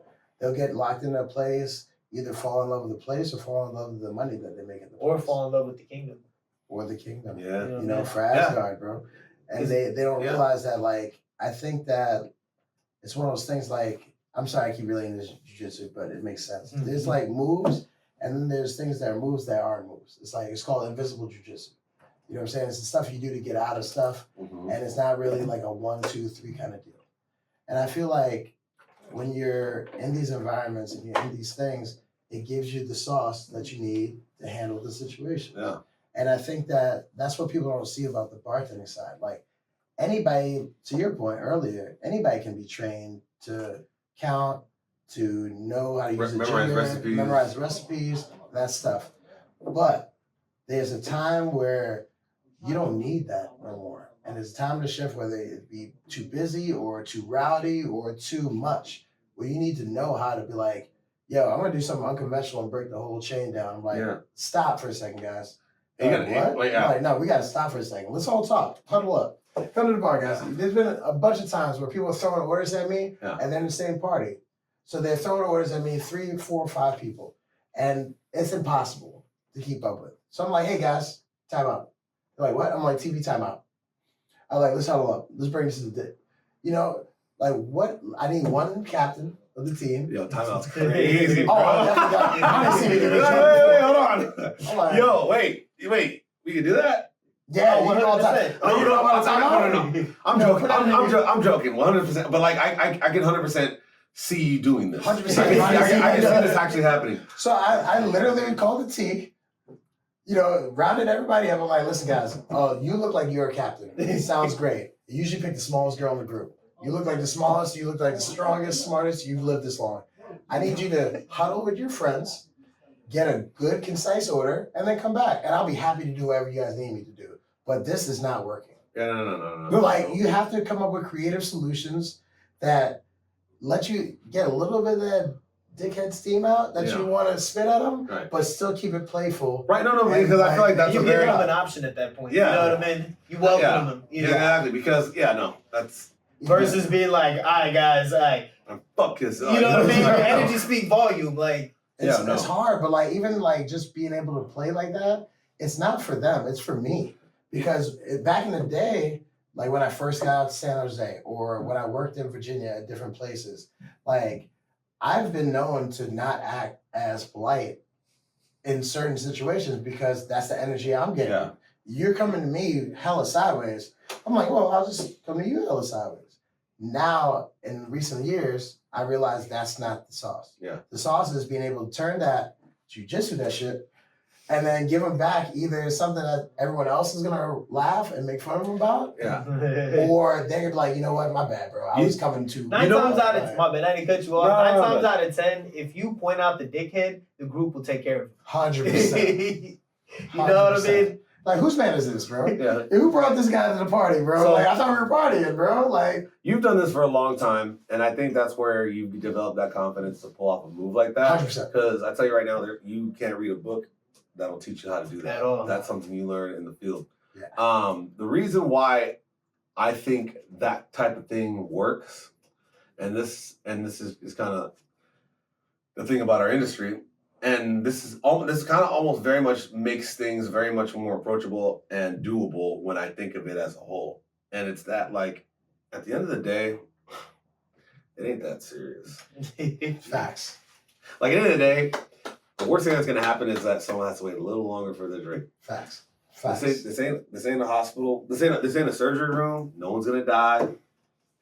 Nobody's life is in jeopardy. The worst case scenario is that someone goes home like little like Less drunk. I want to wait a little long for my drink. You know, Think about that. right? Like, well, once you understand, like, hey, bro, at the end of the day, we're like, it's just drinks. But it's crazy because people are willing to risk it all in those moments. Oh, risk it all. Risk it all in That's those moments, bro. I've seen so many people look so like, bro, bad. you just can't show your face in public. Like, bro, that one dude that got knocked out and then shit himself on his way out. Like, a situation like that, bro. That really happened. Folks. You know what I mean? Like, you're gonna wake up and try to brush it off, but like, you can't go in that area again. What about the dude that threw a glass at me and security got their hands on him before he got out the door? You know trying to what I'm run saying? or what? Oh, for sure. As soon as he saw me come out from behind the bar, he tried to run. That's the last person I put hands on. Because, like, that's dangerous. You threw That's a glass crazy. at me? No, man, that's Like, bro. Hey, Like, set the scene. you got it. No, you assaulted me. The set, 100%. No, that's The not. scene was, it was a You gotta busy, there I was. There I was. busy Saturday. It was a busy Saturday night. We're like old school SB2. We're balls to the wall. We used to do 100 grand in a weekend. So it was one of those nights where we were just at capacity, cranking, good vibes, and singing. Pre-POS days. Pre-POs. Wait. Pre-POs. Pre-POS. Oh, with the POS? Yeah, Handhelds. yeah. Oh, that's all I know. pre-handhelds. I don't know the new. I don't know. Yeah. We had POSs. Yeah, no, I love it. they're trying to dumb slick now. Bruh. It really, You literally just boom, boom, boom, toasters boom. it. You got like 2 different POSs. You just mobbing. Yeah, tight. So like I'm slinging and I'm slinging. This Like guy's shit. like, and I go right to left, and I do not break my order. I don't care if you slide in, or if you know a friend. No, because or in my head I anything already else. recognize faces, And and I already know I have the queue in my head, bro. You ain't gonna jump the queue. You're not gonna jump the It's in a queue. jukebox. You can't. I mean, you don't pay the skip. you're not. I don't take money. Sorry. Yeah, no, It's we're not not a doing feature that. we No, offer. it's not a It's feature. you don't own that feature, bro. Nah. So you're gonna have to sit there patiently, and guess what? I'm gonna sling my dick off. If you can't wait the 2 minutes that it takes for me to sling these drinks Bro, and go to you, the check it out. person right next to you, you're the next person, bro. Chill. So we doing this. He's getting Minorly inconvenienced. At one point I even say to the dude, fucking moves. I'm like, yo, my man, I know you're frustrated, bro. There's a lot going on. I'll be with you as soon as I can. He said, Oh, this is ridiculous, man. I've been waiting 30 minutes. You know what I'm saying? Like, this is great. I'm like, well, they've been waiting 20. They've been waiting 25. The reason why you're waiting 30 is because that's where you stepped in the order. I can't do nothing about the order, bro. Yeah. Go back to slinging. I literally went. He thought he ate when he. I was talking to Gio. He I was thought he talking- ate when he flipped it off. He's like- He thought he You ate. know what I'm saying? He thought he was getting big food. Yeah. I just let Bruh, Gio. the lean in, the tap. Oh, boy, my favorite is the follow, the droid. We call it the droid. Where they just The drone, they follow you back and forth, no matter what. And the worst is you look up, be like, I'll be what you say. Oh no, take your time. No. I'll take your time, bro. Come on, you don't dog. want me to take your time. So I'm going through this whole thing. Like, okay, I'll acknowledge him. Fuck. Okay, give me a second. All right. I'll acknowledge you, you fucking. And then like, still ain't skipping the line, but I'm gonna ask you one thing. I give out high fives now. Whenever somebody hits me with one of these, I'm like, oh, back to action. Alright, so Ronnie's gonna do that. I'll do that this weekend. Bro, it's every time but you have to do it passive. Like you have to be like, bye. Boom. Hey, there you go. Yeah, don't go there. Okay, right on. Because why you got that hand up? Why You're you right in got front of me, bro. Yeah, I bro. see you. So this dude is like, that's that scenario. I turn my back to talk to Gio because he's asking me a question that's relevant to our job. Yeah. No, I wish it was a snap because I could have ripped his fingers off. Yeah. So I turn back around and before I can turn back around, all I hear is pshh. I was like, and Gio looked at me and said, did you drop a glass? I was like, I didn't drop a glass. And then I see this dude look at me like, oh, he stood. I'm like, you threw a glass? Oh, you threw that? It's over for you. I've never seen someone move so fast. That's And Bro, bro, why did he? Okay. If he wasn't gonna stand on business, why did he run? Why did he throw the glass? But why not throw it and run? He stood on business. You think what you were just gonna fucking take it? And then when you were gonna advance, and then he ran. Yes. Stand on business, bro. You wanted me to know you threw it. You wanted to smoke. You wanted the smoke, bro. Stand Until the smoke. business. Until the room got filled. And you know what? Like security called him outside. They're like, "What did you do?" I was like, "You threw a glass at me." That's not a great look for you. He couldn't. No. And the fact that you still hanging out outside. See, this is the type of lot, like, when it goes back to, like, I don't know what goes through people's heads. Like, The type of shit where I get kicked out somewhere and I come back, or I want to. You know what I mean? Or you're just hanging out outside, like, bro, like. How you can't parking lot pimp What's after up? you got thrown out? What's up with your ego, bro? Like, everybody just saw what happened to you. Yeah, go home, bro. I'm embarrassed. Just go home. If I'm out in public and it's rare that it happens, I get really drunk and I just get really drunk and I'm starting to black out. I'm blacked out. And then he goes to get burgers. It'll be the small. Hey, listen. It'll be the tiniest thing to get me embarrassed and leave. Because Like you don't have to ask me to leave. If you make a comment something like that, I'm just like, oh shit, I'm fucked up. I need to leave.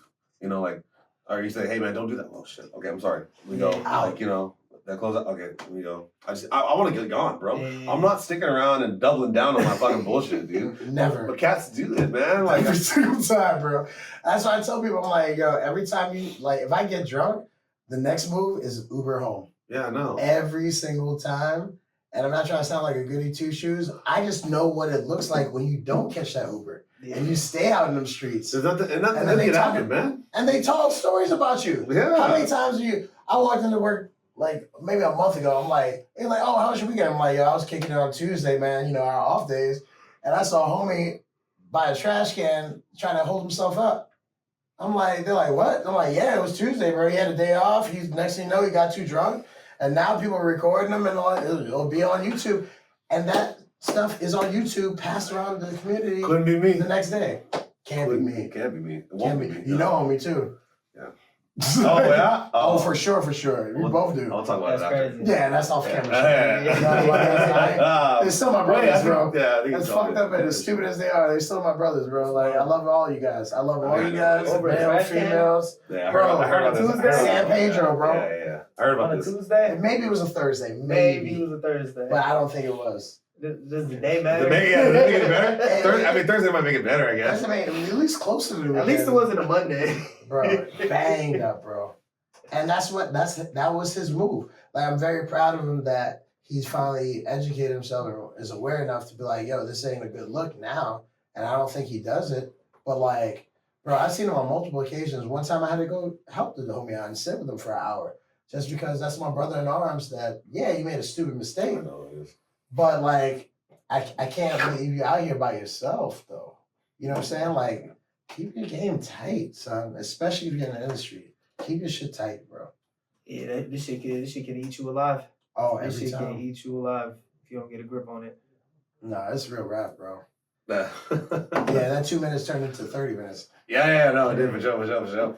But I mean, what do you Let me ask you guys a question, man. Like I know in my platform, it's a little bit different than other platforms, but do you see there be a difference in trend? Like what people were drinking, they're starting to drink differently, or the quality of alcohol that's been going on? I know we talked about a couple things off panel where like people want the 818s of the world, but like we as professionals know that like that joint is trash. Yeah. You know what I'm saying? Have you been noticing that like there's different trends that are changing over the last few years? 100%. And I think that I always think back to when I first got into bartending, and I was learning the popular cocktails and stuff like that. And this was like kind of during the era of you know, I guess fucking Mad Men and shit like that. And some motherfuckers was out here ordering old fashioned and shit. And it's like, you know, we're talking about a cocktail that's like just bourbon and sugar and bitters at its core. And you know, you got cats out here and even females out here ordering old fashions and stuff like that. It's like, where did this come from? Like, you know, never really drank bourbon in their life, you know, and then now they're just privy to this cocktail. I'll say this, but it goes back to what you mentioned earlier about the like this new renaissance of bartending and bartending being craft cocktails. Yeah. So people are going out and you know what I mean. They want aesthetically pleasing drinks that also are aesthetically like taste good. Yeah. You know what I mean? That stimulate your taste buds. Mm-hmm. So that's why when you see all these, especially going down to San Diego, it really opened my eyes up to the different types of bars that are out there, the different niches that, you know what I mean, different bars want to do. And people take, like, those type of venues take pride in their menus and, like, the cocktails that they create. Yeah. So going back to, like, why do people order old fashions? Like, all the people that drank the old fashions, their kids are now older. Sure. You know what I mean? I think a lot of it has to do with the type of experience they had when they first had that drink. And it's a lot of, I mean, and it's becoming more popular because a lot of them are having better experiences ordering old fashions. Yeah, I think because the old fashions are better. They're not oranges and cherries muddled in the bottom of the Wisconsin old fashions, yeah. You know what I mean? That's right. Like real rap though. That's a Wisconsin. I went back home and you know I'm not capping on where I'm from. You know what I'm saying? It's just the level at which it's just the level at which you know what I'm saying? What's poppin', Slime? But I think it's the level at which your environment has elevated to. Yeah. You know what I'm saying? Even in San Diego, like I was down there a little longer. I was there for Bartenders Weekend also. Bartenders Weekend is awesome. I'm one of those people that gets fucked up. Anyway, but shout out to Bartenders Weekend. I always have a great time. But like even now, I was doing more networking. I was talking to some of the folks from Camp Run Amok. I was talking to different people from Chicago, different places. But as I stayed down in San Diego, I even realized that like there's more sub niches. There's more different ways to go about cutting this thing down, this master puzzle down, and it's available there for everybody. But you have to be ready to like learn the stuff. You have to be ready to know what genre you're in, like what kingdom are you in. And there, as many sub niches as there are kingdoms for every sub niche. Yeah. Right. You know what I'm saying? Like, and that's very important. You know what I'm saying? Like. No, you're 100% right. I mean, I kind of, as being the beverage director of the place that I work at, you know, I'm constantly having this battle with basically myself and, you know, what our clientele wants. You know, I constantly, I would love to put like, you know, the type of like, you know, cocktails on the menu that, you know, I want to make, you know, and I think that are fun to make. And I think that like more people, I mean, maybe not everyone would enjoy, but, you know, could, you know, turn people onto this, like, you know, this, like this appreciation for these type of craft cocktails. However, that's just not the reality, and that's not where. That's not your venue.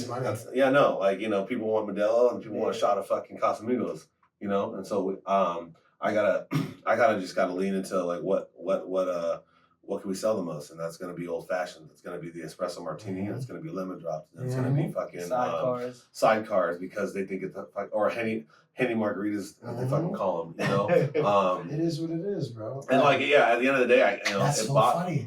It bothers me. It's all in your fucking. It's a sidecar. It's with ice. It's yeah. I mean, it's not.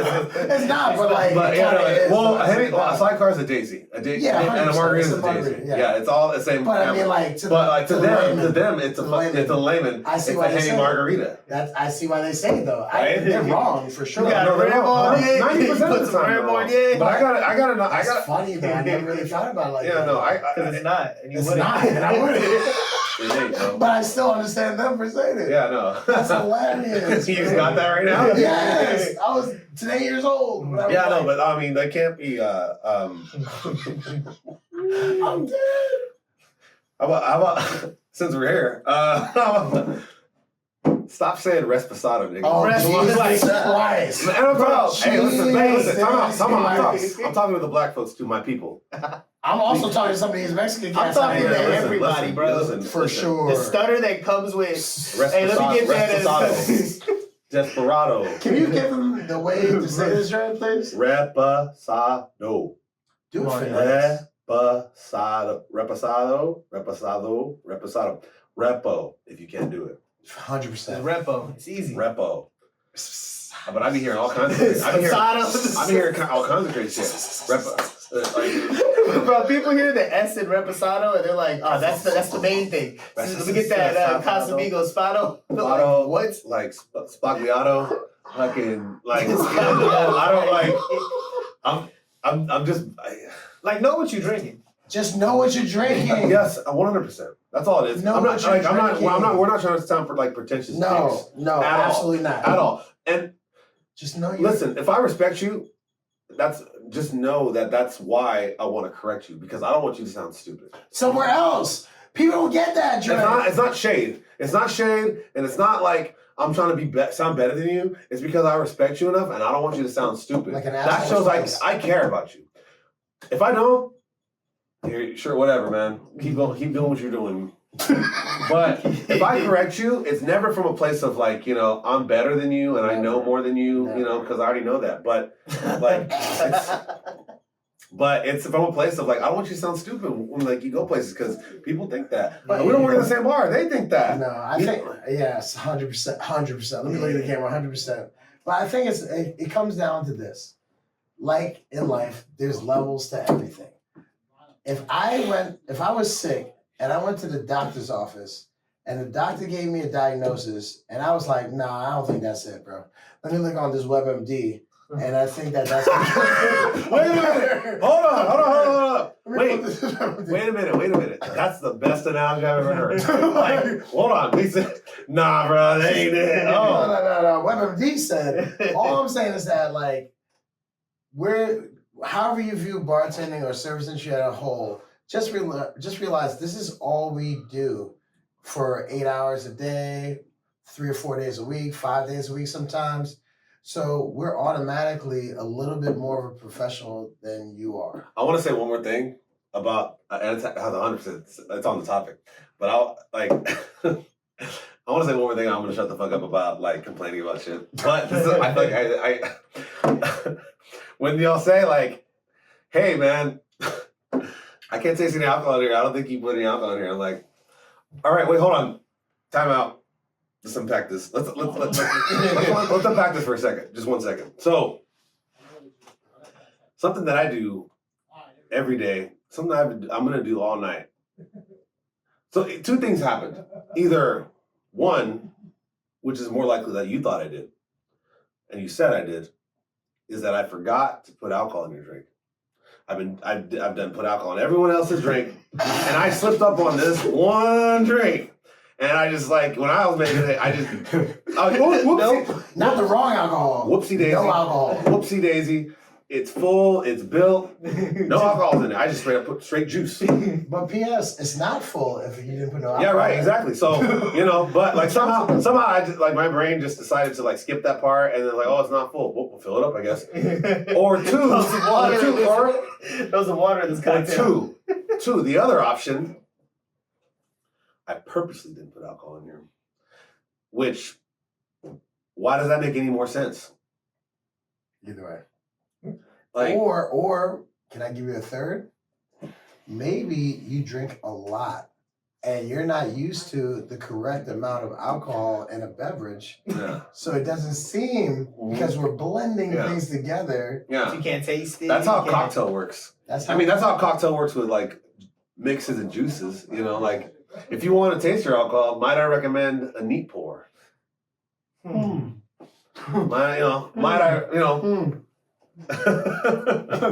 Interesting. And that's all I'll say about that. But I think that's funny. you know.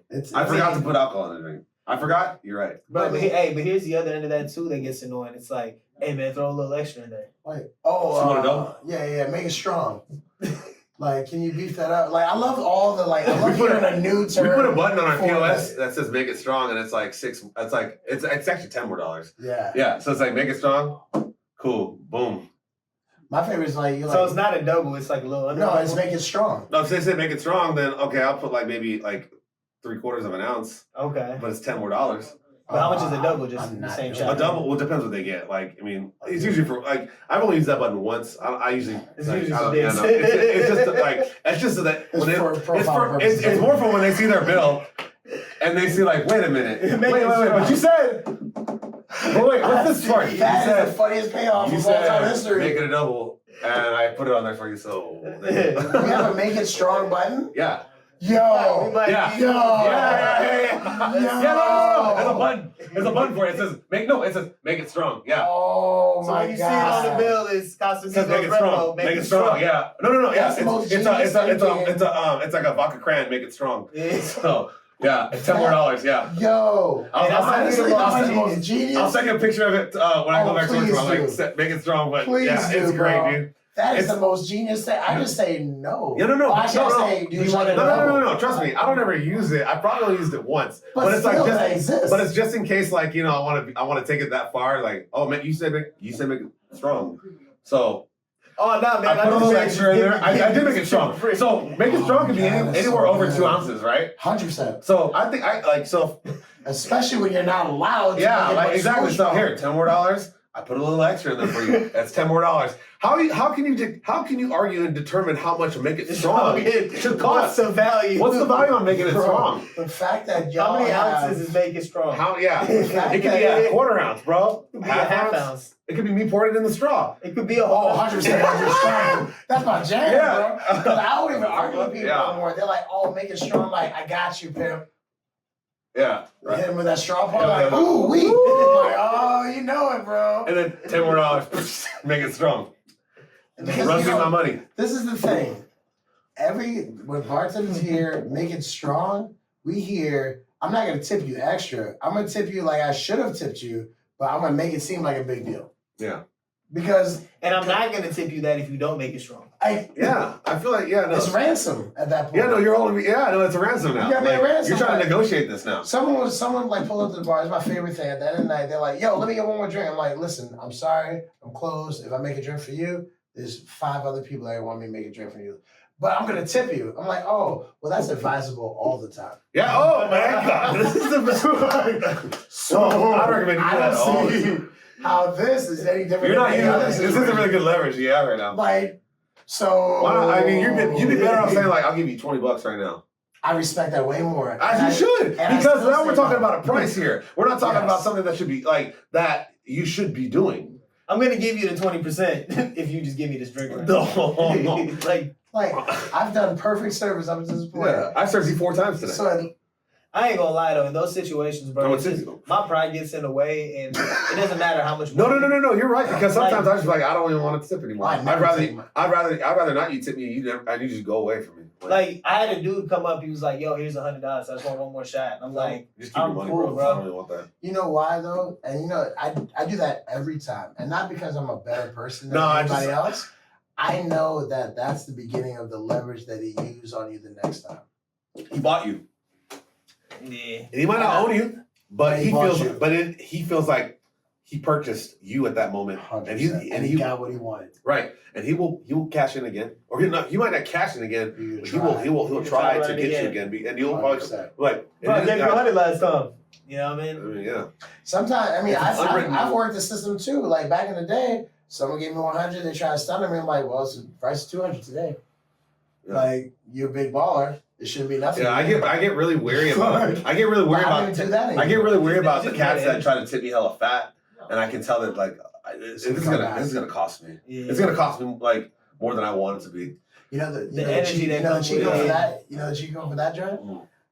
I'm just finally doing all the things that all the old bartenders told me I should be doing the whole time, and it's making this experience way more enjoyable. I was talking to Ronnie. I was like, I'm at a different phase than I was before. And the phase I'm at is unbothered, completely willing to help, completely willing to do my job to the best of my abilities. But like, I am not to be bought. I'm not to be talked down to. And when the show is over, the show is over. There's no encores. No. Like, that's it. Like, I've had people hang money over the bar. I'm like, bro, what are you doing with that? We'll come back with it tomorrow. They're like, this for you if you give me it. I'm like, so when I lose my job for doing something I'm not supposed to do, you're gonna that $100 gonna hold me down for the next 2 or 3 months while I find it. No, can I stay with you? Like, what's the yeah? What we talking about here? How important is this last drink for you right now, man? Oh, it's the most important thing to them, not to me. So the liquor store's closed, man. Like, what am I supposed to do? You should have thought about. You should have thought about that earlier. Should have had a bottle at the house. You have a bottle at the house? Yeah, I know you got a bottle in the car because I saw you walk outside and hit that drink when you come back in the bar, so you won't have to buy drinks. And if you don't, it's time to go to bed. Go to bed. No, go to bed. Go to bed. Let's go to bed, man. Like, you know what? Go to bed. It's like one of the best things ever. I don't know why y'all hate to do it. Go to sleep. You know, ain't nothing. Just run it again tomorrow. Yo, nothing happens good. Nothing better's gonna happen from you getting this with a drink. And nothing good happens after 2 o'clock. Yeah, no. Nothing good happens Yo, I used to laugh at that joint. No, it's true. Yo, So real I've been out for the better part of, let's say, 10 years. Say 15 years where I walked around streets between 12 o'clock and 5 o'clock in the morning. On God.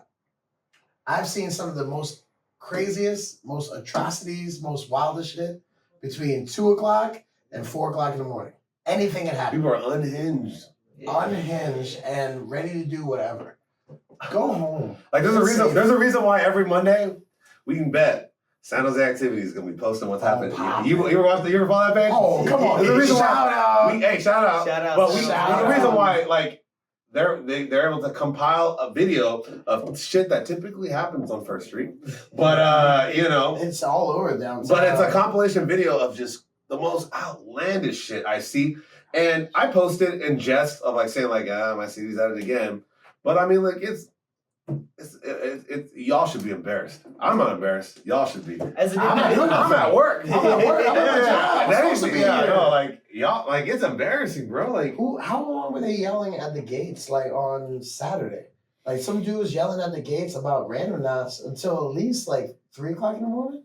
But it was, at least around then, because they were out there for at least a cool 45 after we closed and everything. Do you know how petty and stupid you have to be to keep a beef going with no one else battling back with you for an hour?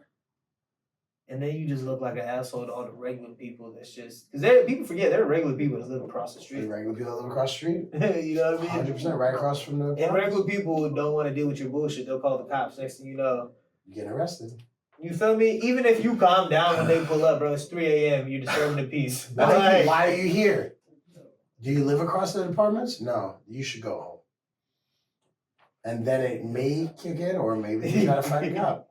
That's what I mean, man. Never seen both ends. That's wild, though, bro. That's a wild place, bro. But shit, man. Ain't gonna lie, we've been recording for a cool minute. Yeah, I know. I think we got some good stuff. You know, yeah, like. Bro. How long has it been? It's almost 2 hours. Oh yeah, I figured it was. It felt like an hour, but I feel like it's been 3. But I mean, I realistically know how this snap! You know, you see that right there? Oh snap! Yeah, no, that's real, bro. It's like it's almost tomorrow. Like, you know. Well, we need to shut this joint down, baby. Before we all get hammered, except for you. Yeah, right. You need one sober. He's over here. Let's keep going. Like, you know, like okay, well, you know. But nah, man. Hey, this was dope, bro. Fucking, I think we got something good going with this. No, I definitely think we do. Like, for sure. I'm excited for where this is gonna go. I think it was good stuff for the first episode. I'm excited for the type of guests we're gonna have on here. Don, no, I was gonna say Don, thank you for coming. But Don, thank you for coming. Thank you for coming on, being our first guest. I appreciate being the inaugural guest. And you will be back. You will be back. I love to come back. Yeah, we will be back. We can plug Don. Don has his own podcast on the channel. Oh yeah, man. Dinner with with Don podcast. I do that. 2 coins. Shout out. First chained member, if you will. Not the first chain. Chain member. I'm like the last one or what? Yeah, with my chain, dog. Come on. But love the ceremony later. But if you guys get a chance, check it out. It's a cool podcast. It's a cool platform. It's cool what Ronnie's trying to do with everything. We're just trying to really get back to conversing with people and just realizing like we're all we got, bro. Like, so if you get a chance, I talked to a bunch of different people. It's hella cool. Probably have Joel on soon. Yeah. And we'll just wrap what we got. I don't know what you're talking about on your podcast, but we'll talk about something. Also, I got my Dinner with Don I do with Alex Molina and Evan Zamora. Really good thing. You can check out my platform and you can peep that whenever you want. Any questions, DM me and we'll be happy to help out. Hell yeah. Thank you so much for coming. Yeah, thank you for having me. This is fun, man. Yeah, no, absolutely. It's fun getting slightly tipsy and talking shit. It's funny. I'm telling him thanks for coming. I'm over here. He's like, he's staying here. He lives here. I'm over here like, thank you for coming on the show. All right, thanks for having me on. Right now, I don't stay anywhere. So here we are. I mean, you know, It's the road and life on the road. Man. it is life of a traveler. Yeah, man. And that's a wrap. Episode 1 in the books. You feel me?